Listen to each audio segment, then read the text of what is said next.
সাধারণ মানুষের ক্ষোভের মুখে পড়েন নিশীথ প্রামাণিক। আবু মিয়া নামে এক তৃণমূল কর্মীকে বাড়ি থেকে বের করে শেষ করে দেওয়ার মামলায় হাজিরা দিতে যান প্রাক্তন কেন্দ্রীয় স্বরাষ্ট্রমন্ত্রী নিশীথ প্রামাণিক। সেখানে জনতার রোষের মুখে পড়েন নিশীথ প্রামাণিক। তিনি যখন আদালত থেকে বের হন তখনই তাকে কালো পতাকা দেখানো হয়, পাশাপাশি তার গাড়ি লক্ষ্য করে পচা ডিম ছোড়া হয়। এই ঘটনাকে কেন্দ্র করে তীব্র চাঞ্চল্য ছড়ায় এলাকায়। আপনারা সেই ভিডিওটা আপনাদের দেখাবো, যখন নিশীথ প্রামাণিকের গাড়ি দেখে কালো পতাকা দেখানো হয়, গাড়ি লক্ষ্য করে পচা ডিম ছোড়া হয়। দেখুন।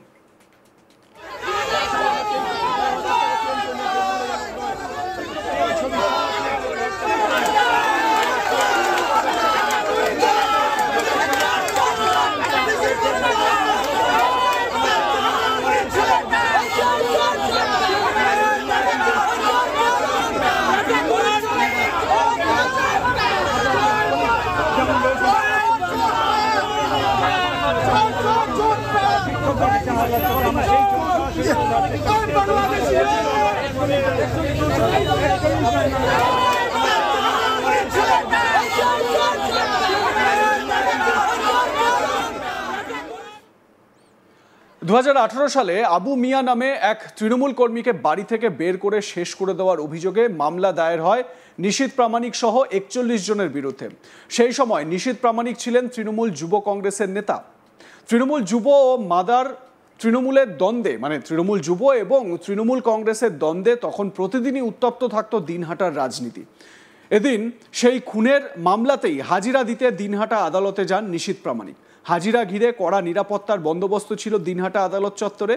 প্রাক্তন কেন্দ্রীয় মন্ত্রীকে ঘিরে ছিল কড়া প্রহরা। নিশীথ প্রামাণিক হাজিরা দিতে আসবেন জানাজানি হতেই দিনহাটা আদালতের বাইরে জড়ো হতে থাকেন তৃণমূল কর্মীরা। কালো পতাকা হাতে নিয়ে তারা জয় বাংলা স্লোগান দেন।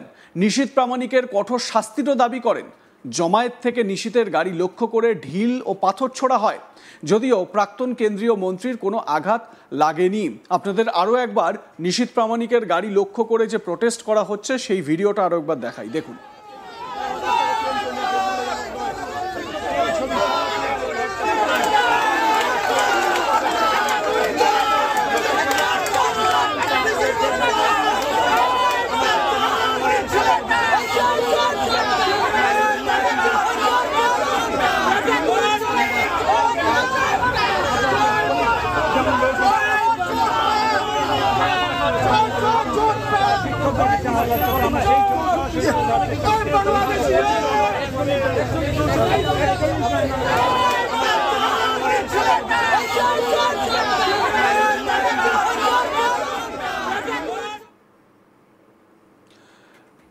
এ বিষয়ে নিশীথ প্রামাণিক প্রাক্তন কেন্দ্রীয় মন্ত্রী তিনি কি বলেছেন শোনাবো আপনাদের।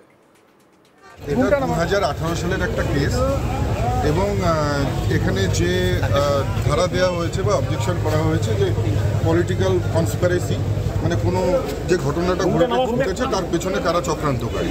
ভারতবর্ষে এই ধারা এখন পর্যন্ত কেউ সাজা পায়নি এবং কারোর কোনো রকমের সাজা হয়নি। সো এই কেসটাও একটা ফেক কেস সম্পূর্ণ, এবং আগামীতে আপনারা বুঝতে পারবেন যে যখন রায় হবে নিশ্চয়ই বুঝতে পারবেন যে কতটা।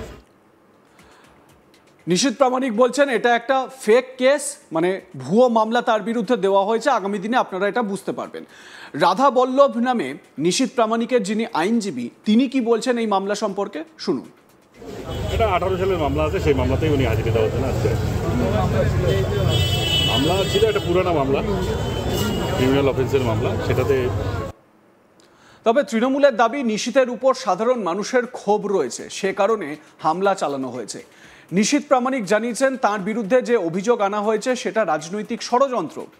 এদিকে তৃণমূল কংগ্রেসের তরফ থেকে কি জানানো হচ্ছে, তৃণমূল জেলা কমিটির সম্পাদক কি বলছেন শুনুন।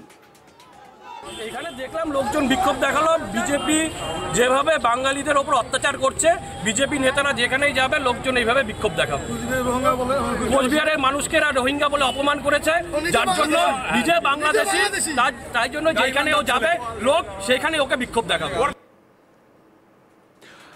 বিক্ষোভ দেখানো হবে। বাংলার মানুষের ক্ষোভ রয়েছে, বাঙালিদের ওপর বিজেপি অত্যাচার করছে, সেই কারণে বিজেপি নেতাদের ওপর মানুষের ক্ষোভ রয়েছে। যেখানে যাবে সেখানেই কালো পতাকা দেখানো হবে। এবং এই যে পচা ডিম ছোড়া কালো পতাকা নিয়ে বিক্ষোভ দেখানো, দেখুন নিশীথ প্রামাণিকের গাড়ি লক্ষ্য করে সেই ছবিটা আরও একবার দেখাচ্ছি আপনাদের।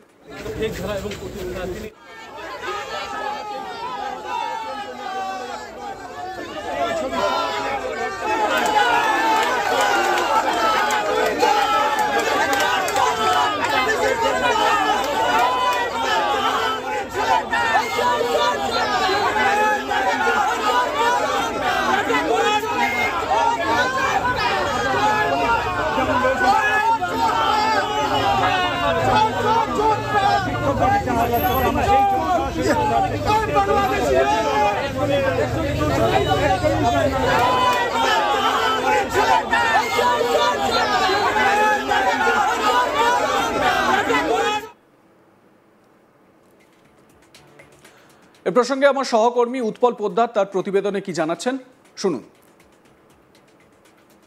কোচবিহার জেলায় ফের আক্রান্ত বিরোধীরা।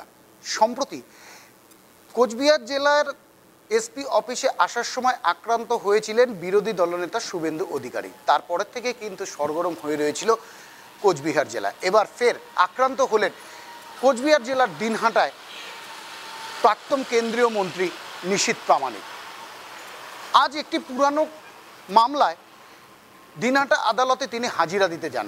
সেই সময় তৃণমূল সমর্থকরা তারা দাঁড়িয়েছিলেন কোর্টের বাইরে এবং তৃণমূল সমর্থকরা নিশীথ প্রামাণিককে দেখেই তারা কিন্তু স্লোগান তুলতে থাকে। হাতে ছিল কালো পতাকা এবং তাকে কালো পতাকা দেখানোর পাশাপাশি জয় বাংলা স্লোগানও তারা দিতে থাকেন।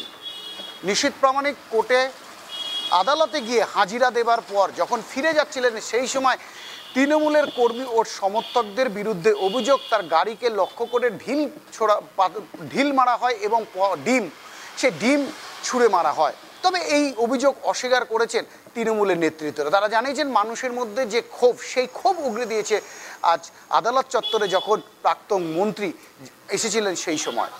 বাঙালিদেরকে নিয়ে যেভাবে দেশ জুড়ে অত্যাচার চলছে সে তারই প্রতিফলন স্বরূপ যেখানে যেখানে বিজেপির কর্মী ও সমর্থকরা যাচ্ছেন তাদেরকে এইভাবেই ঠিক প্রতিবাদ দেখাচ্ছে সাধারণ মানুষ। এখানে তৃণমূল কর্মী ও সমর্থকরা তারা কিন্তু দেখায়নি বলে কিন্তু তিনি সরাসরি এই প্রতিবাদ, এই যে অভিযোগ সেই অভিযোগ তিনি কিন্তু অস্বীকার করেছেন। তবে নিশীথ প্রামাণিকের পক্ষ থেকে এখনো পর্যন্ত কোনো প্রতিক্রিয়া পাওয়া যায়নি যে তার গাড়ি লক্ষ্য করে যেভাবে ঢিল এবং ডিম ছোড়া হয়েছে তার কোনো প্রতিক্রিয়া এখনো পাওয়া যায়নি। তবে এই ব্যাপারে কিন্তু ইতিমধ্যেই সরব হয়েছেন জেলা বিজেপি। একটি পুরানো মামলায় তিনি আজ যখন হাজিরা দিতে কোর্টে গিয়েছিলেন সেই সময় কিন্তু তৃণমূলের কর্মী ও সমর্থকরা তাকে দেখে কিন্তু এই বিক্ষোভ দেখিয়েছিল, কিন্তু সেই বিক্ষোভ সাধারণ মানুষের বিক্ষোভ ছিল বলে তিনি জানিয়েছিলেন। আপনাদের মতামত জানান, দেখতে থাকুন আজ তাক বাংলা। সাবস্ক্রাইব করুন আমাদের ইউটিউব চ্যানেলটি, বেল আইকন প্রেস করুন নোটিফিকেশন পেতে।